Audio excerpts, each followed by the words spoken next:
সরকার বদলালে একটা তদন্ত হয়। এক রাতে আমাকে নিয়ে যাওয়া হয়, আমরা গাড়িতে করে চলছিলাম, গাড়ি যতবার থেমেছে একজন মানুষকে মেরে ফেলা হয়। ফরচুনেটলি সবচেয়ে বড় ঝুঁকিতে পড়বে বিএনপি পন্থী কর্মকর্তারা নিজেরা। কেন? সরকার যেটা বলছে অভ্যন্তরীণভাবে বলছে, সামনাসামনি ওরা বলছে যে এগুলো খুবই ভালো আইন, কিন্তু নিজেরাও বুঝতে পারছে যে আইনগুলোর ভিতরে যথেষ্ট গলদ আছে। ওনারা বলছেন যে দেখেন আমরা তো গুম করব না, কিন্তু দেশের স্বার্থে, জাতীয় স্বার্থে মাঝে মাঝে কিছু সেন্সিটিভ কাজ করতে হয়। সেগুলো করার সময় যদি কর্মকর্তারা ভয় পান যে তাদেরকে পরে এগুলোর জন্য ধরা হবে, তাহলে ওনারা এগুলো করতে হেজিটেট করবেন। তো এই সমস্যাটা যাতে না হয়, এই কারণে আমরা তদন্ত ক্ষমতাটা বাহিনীর হাতেই দিচ্ছি। ওনারা নিজেরা ইনভেস্টিগেট করে দেখবেন যে এটা কি জাতীয় স্বার্থে নাকি এটা ব্যক্তি স্বার্থে করা হয়েছে। এটার আমি যুক্তি খণ্ডন করবো, ঠিক আছে? কথা হলো তদন্ত ক্ষমতা খর্ব করা, তাও আবার সাময়িকভাবে তদন্ত ক্ষমতা খর্ব করা আসলে বাহিনীর কর্মকর্তাদের জন্য মোটেও সুরক্ষা প্রদান করে না। কেন করে না? কারণ হলে প্রত্যেকটাতে অপরাধের সংজ্ঞা কিন্তু সেম রয়ে যাচ্ছে। অর্থাৎ গুম কি, এটা কিন্তু কোনো চেঞ্জ আসছে না। গুম হলো সংজ্ঞাটা দেওয়া আছে, কোথাও কিন্তু বলা নেই গুম হলো এটা unless it is done XYZ কারণে। অর্থাৎ কোনো ধরনের কিন্তু সংজ্ঞাতে কোনো পরিবর্তন আনা হয়নি। কিসে পরিবর্তন আনা হচ্ছে? জাস্ট বলা হচ্ছে তুমি স্বাধীনভাবে তদন্ত করতে পারবে না। কতদিন করতে পারবে না? এখানেই ওদের সমস্যাটা আমি দেখাই।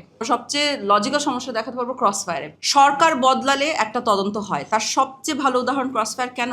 কারণ ক্রসফায়ার আরম্ভ হয়েছিল বিগত বিএনপি জামাত সরকারের আমল। তারপর থেকে প্রায় আনুমানিক 20 বছর ধরে ক্রসফায়ার হচ্ছে, এবং এটা একটা সিস্টেমের মধ্যে নিয়ে আসা হয়েছিল। ক্রসফায়ারের পরে একটা ইনকোয়ারি হয়, এটা একটা হালালিফিকেশন প্রসেস আছে। এসেনশিয়ালি 20 বছর ধরে অফিসারদেরকে রিঅ্যাসিওর করা হয়েছে যে আপনি যদি ক্রসফায়ার করেন, এটার কোনো আইনি কোনো প্রতিকার এখানে থাকবে না, আপনাকে you are okay, you'll be let go, তাই না? এটাই তো অ্যাসুরেন্স দেওয়া হয়েছে। অ্যাসুরেন্সটা এখন ভেঙেছে। রিসেন্টলি আপনারা দেখবেন কাউন্সিলর একরাম মার্ডারের জন্য ক্রসফায়ার, ওটা কিন্তু একটা ক্রসফায়ার, গুম না। কাউন্সিলর একরাম মার্ডারের জন্য ফার্স্ট একজনকে অ্যারেস্ট করা হয়েছে, তিনি একজন অফিসার লেভেলের কর্মকর্তা। তাহলে আমরা দেখছি যে 20 বছর ধরেও যদি কোনো সরকার, ইনফ্যাক্ট সেম সরকার, মানে পার্টিটা একই, সেম পার্টি যদি অ্যাসিওরেন্স দেয় যে ক্রসফায়ারের জন্য আমরা তোমাদেরকে ধরবো না, আলটিমেটলি অ্যাসিওরেন্সটা এসে কোথাও একটা ভাঙে। সো একটা হলো সরকার বদলে। এখন ওনারা বলতে পারে না মাঝখানে একটা বিপ্লব হয়েছে, বিপ্লব হতে তো অনেক সময় লাগে, সো এই কারণে এটা আসলে আরেকবার হবে না, বিপ্লবের কারণে এটা হয়েছে, বিপ্লব আরেকবার যেহেতু অনেক দূরে আছে, তো এটা নিয়ে চিন্তা করার দরকার নেই। এখানে আমি একটা উদাহরণ দেখাবো যে সরকার না বদলালেও হয়, এবং এটার উদাহরণ হলো নারায়ণগঞ্জ 7 খুন মার্ডারটার ক্ষেত্রে।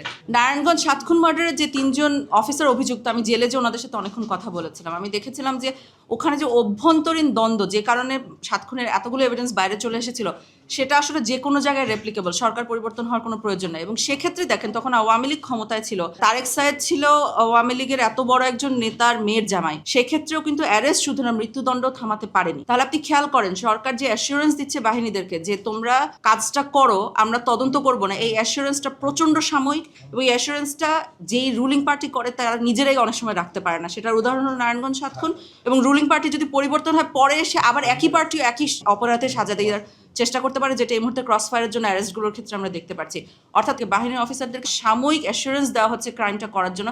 এই অ্যাসুরেন্সটা at its best absolute nonsense. এটা আসলে কাজ করবে না। ওনাদেরকে যে কোনো সরকার চাইলেই ধরতে পারবে। ওনারা নিজেদের ক্যারিয়ারে একটা ঝুঁকি সৃষ্টি করছে, যে ঝুঁকিটা ওনাদের জেল বা তারও বেশি সাজার দিকে নিয়ে যেতে পারে। তৃতীয় যে জিনিসটা অনেক সময় বলা হয় সেটা হলো যে আচ্ছা ঠিক আছে, বিপ্লবও প্রয়োজন নয়, বিপ্লব না হওয়ার প্রয়োজনে কিছুই নাই, এভিডেন্স ডিস্ট্রয়েড হয়ে যাবে, অনেকদিন পরে এগুলো তদন্ত করলে আসলে এভিডেন্স পাওয়া যায় না, এটা বলতে পারে, কিন্তু এটা আসলে সত্যি না। আমি তার একটা উদাহরণ দিই। আমরা একটা কেসের তদন্ত করেছিলাম যেখানে আমাদের কাছে কিছু ছিল না, আমাদের কাছে শুধু ছিল একজন অফিসার বলছিল যে অমুক বছরে এক রাতে আমাকে নিয়ে যাওয়া হয়, আমরা গাড়িতে করে চলছিলাম, গাড়ি যতবার থেমেছে একজন মানুষকে মেরে ফেলা হয়। আচ্ছা কোন তারিখ, কোন দিন, কাকে মারা হয় কিচ্ছু বলতে পারছে না, কারণ এত বছর পর, ইট ওয়াজ লাইক 12 বছর বা 13 বছর পর, ওনার কিছু মনে ছিল না। তখন আমরা ওই প্রশ্নগুলো করি। সাধারণত আমরা এইসব কেস সমাধান করার জন্য যেটা করি যে সেই সময় আর কিছু ঘটে কিনা, আপনার কারো বাচ্চা হয়েছিল বা কোনো বিয়ে হয়েছিল বা সামথিং, এনিথিং, যেটা আমরা একটা দিয়ে ডেটের কাছে যেতে পারবো। উনি তখন বলেন যে পরের দিন ওনার ব্যাটালিয়ন থেকে একজন অফিসার পোস্টেড আউট হয়। তখন আমরা ওই পোস্টিং অর্ডারটা বের করি। পোস্টিং অর্ডার বের করার সাথে সাথে আমরা একটা তারিখ পেয়ে যাই, অর্থাৎ তার আগের রাতে এই খুনগুলো হয়েছিল। তখন ওই রুটে নেক্সট 7 দিনে পত্রিকায় কয়টা লাশ পাওয়া গেছিল যাদের tell bullet wounds to the head or heart ছিল, আমরা খুঁজে বের করি। লাশগুলো খুঁজে বের করার পরে সেটার সাথে করেসপন্ডিং ইউডি মামলাগুলো খুঁজে বের করা কোনো কঠিন জিনিস ছিল না। আইসিটি আমাদেরকে এখানে যথেষ্ট সহযোগিতা করেছিল। অ্যাট হুইচ পয়েন্ট আমাদের কাছে কি এসে গেল, আমাদের কাছে সাক্ষী এসে গেল, লাশগুলো এসে গেল। খুনি বের করার কোনো ব্যাপারই না, সাক্ষী বলে দিচ্ছে কে খুনি। এই মামলাগুলো এখন ট্রাইড হচ্ছে। অর্থাৎ যদি আপনি এভিডেন্স ডিস্ট্রয় করতে চান, 12 বছর আগের ক্রাইমের এক রাতে কি ঘটেছিল, নাম জানি না কাকে খুন করা হয়েছে, করতে চান, এটা করা যায় না। পুরো এতগুলো টিমে এতগুলো মেম্বার যায়, সবাই মিলে সারা জীবন মুখ বন্ধ রাখবে এরকম কোনো অ্যাসিওরেন্স নাই। অর্থাৎ সরকার বাহিনীদেরকে যে অ্যাসুরেন্স দেওয়ার চেষ্টা করা হচ্ছে, আমি 20 বছরের অভিজ্ঞতা, তাদের নিজেদের অভিজ্ঞতা দেখিয়ে বলছি এই অ্যাসুরেন্সটা বৃথা, এটা কাজ করবে না। এক্ষেত্রে সবচেয়ে বড় ঝুঁকিতে কারা পড়বেন? আনফর্চুনেটলি সবচেয়ে বড় ঝুঁকিতে পড়বেন বিএনপি পন্থী কর্মকর্তারা নিজেরা। কেন?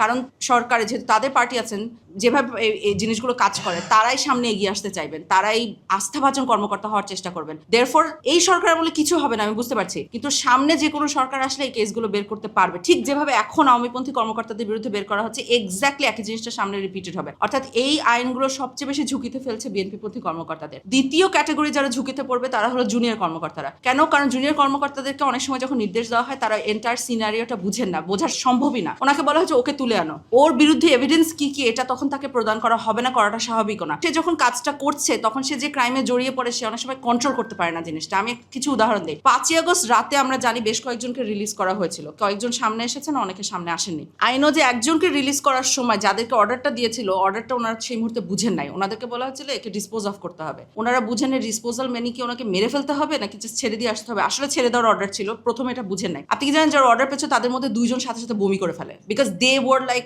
আমাকে কাজটা করতে হবে কিন্তু আমি করতে চাচ্ছি না। এইটা হলো সিনারিও, আমাকে অন্য উইটনেসরা বলেছে এইটা হলো সিনারিও। তাদের উপরে অনেক সময় যখন স্পেশালি লোয়ার র্যাঙ্ক কর্মচারী এবং কর্মকর্তাদের উপরে যখন নির্দেশ আসে, ওনারা কন্ট্রোল অনেক সময় করতে পারে না সিনারিও। এই অবস্থায় যখন এই ধরনের আইন সৃষ্টি করা হচ্ছে, যখন তাদেরকে আবার দ্বিতীয় ধাপে এই ক্রাইমের দিকে ঠেলে দেওয়া হচ্ছে, এটা অনৈতিক, এটা অনুচিত। এবং শেষ হলো যে যদি সরকার ভাবে যে আত্মতদন্তই কোনো কারণে সমাধান করতে পারবে এই প্রবলেমটা, অর্থাৎ বাহিনীদের জন্য সুরক্ষা সৃষ্টি করতে পারবে, আমি একদম সবচেয়ে রিসেন্ট অভিজ্ঞতা দিয়ে বলছি এটা করতে পারে না। আমরা জানি যে এপ্রিলের 9 তারিখে এই আইনগুলো ল্যাপস হতে দেয় সরকার। এপ্রিলের 10 তারিখে হিউম্যান রাইটস ওয়াচের মতে বাংলাদেশের প্রথম গুম সংগঠিত হয় জুলাই বিপ্লবের পরে। এটা হলো মিরাজ শেখ নামে একজন জেলে কোস্টগার্ডকে অভিযুক্ত করা হচ্ছে। এক্ষেত্রে কোস্টগার্ড বারবার করে নিজস্ব তদন্ত করে বারবার করে বলছে যে আমরা করি নাই। এলাকার অন্য সব বাহিনীদেরকে পাঠানো হয়েছে, আমি জানি, তারা তদন্ত করে বারবার করে বলছে করে নাই। তাতে কি কোস্টগার্ডের উপর থেকে সন্দেহ চলে গিয়েছে?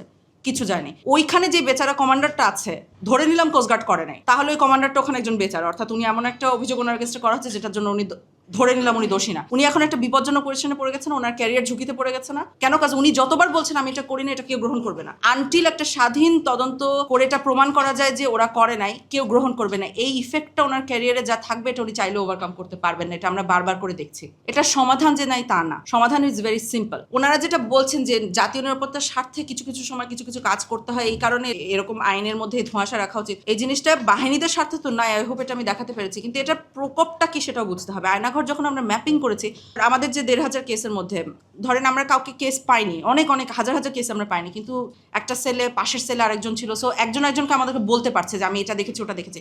এবার যখন ম্যাপিং করেছি, আমি দেখেছি 3টে বাহিনীর মধ্যে 15 বছরে এতগুলো আয়নাঘরের মধ্যে মাত্র 10টা আমি যেটাকে বলবো কাউন্টার ইন্টেলিজেন্স ক্যাপটিভ ছিল। তারা কিছু ছিল একদম 5 আগস্ট পর্যন্ত ছিল কাউন্টার ইন্টেলিজেন্স ক্যাপটিভ, ভ্যালিড রিজনে তাদেরকে রাখা হচ্ছিল। এদের ক্ষেত্রে আমি বুঝতে পারছি জাতীয় নিরাপত্তার স্বার্থে একটা কোয়েশ্চেন আসছে যে সামনাসামনি ইমিডিয়েটলি ওপেন কোর্টে নিয়ে আসলে সাথে সাথে তারা যে সেলের অংশ তারা পালিয়ে যাবে, অন্যরা পালিয়ে যাবে, ইমিনেন্ট অ্যাটাক আটকানো যাবে না, গুপ্তচরগিরি হবে, অনেক কিছু হবে। এই কথাগুলো ভ্যালিড আছে, ইনভ্যালিড না এই কথাটা, কিন্তু আমাদের প্রপোর্শনটা দেখতে হবে। আমি যদি 10কে বলি আমার আন্ডার কাউন্ট করেছে, আমি এটা 3 দিয়ে গুণ করে দিলাম, 3 গুণ বাড়াই দিলাম 30 ভার্সেস হোয়াট? ভার্সেস আমার কেস লোড ছিল 1500, 1500 ভার্সেস 30-30-এর জন্য আপনি এতগুলো হাজার হাজার বাহিনীর কর্মকর্তাদের জন্য এবং লাখো লাখো ভুক্তভোগীর জন্য ঝুঁকি সৃষ্টি করবেন, এটা লজিক্যাল না। অন্য দেশরা কি করে? অন্য দেশেও কিন্তু কাউন্টার ইন্টেলিজেন্স কাজ হয়, অন্য দেশেও সেন্সিটিভ কাজ হয়। আমরা একাই না, আমরা কাউন্টার ইন্টেলিজেন্স তেমন একটা করিও না এই পর্যন্ত, এই 15 বছরে তেমন কিছু করি না, আশা করবো এখন স্টার্ট করবো। ওনারা কি করেন? ওনারা করেন কি আইনের ভিতরে সুরক্ষা সৃষ্টি করেন, অর্থাৎ ওনারা হাই সিকিউরিটি ক্লিয়ারেন্স কোর্ট সৃষ্টি করেন, হাই সিকিউরিটি ক্লিয়ারেন্সওয়ালা আইনজীবী সৃষ্টি করেন, খুব কম মানুষকে এগুলোর অ্যাক্সেস দেওয়া হয়। এবং তারপর এই যে হাই সিকিউরিটি যেই বন্দিগুলো যাদেরকে সব জায়গায় প্রডিউস করা যাবে না, তাদেরকে সিম্পলি ওই কোর্টগুলোতে প্রডিউস করলেই হবে যেখান থেকে কথা বের হওয়া সম্ভব না। যদি গোটা দেশে 3 জন জানে এবং কথা যদি আসলেই বের হয়, 3 জনের মধ্যে থেকে বের হয়েছে, আপনি ওই 3 জনের মধ্যে থেকে খুঁজে বের করতে পারবেন। এরকমের প্রত্যেকটা দেশে নানাবিধ সিস্টেমস আছে যাতে এই ধরনের হাই সিকিউরিটি বন্দীদের সাথে তারা ডিল করতে পারে। যেটা তারা করে না সেটা হলো এই 30টা কোট আনকোট, এই 30টা বন্দির জন্য তারা এত বড় একটা গ্যাপ রেখে দেয় আইনে, যেখানে বোধ ভুক্তভোগী এবং বাহিনীর কর্মকর্তারা সাফার করে। সো পরিশেষে আমি এখানেই ফেরত যাব। মির্জা ফখরুল ইসলাম আলমগীর সাহেব যেটা বলেছিলেন উনি ঠিকই বলেছিলেন। আমি আশা করি রাষ্ট্রপতি হিসেবে উনি যা বলেছিলেন সেটার সাথে উনি কথা সামঞ্জস্যপূর্ণ রাখবেন। অপরাধগুলোর স্বাধীন তদন্ত করতে দেওয়া উচিত, উল্টো দিকে গেলে এটা ভুক্তভোগী প্লাস বাহিনী দুজনের জন্য খারাপ হবে। ধন্যবাদ।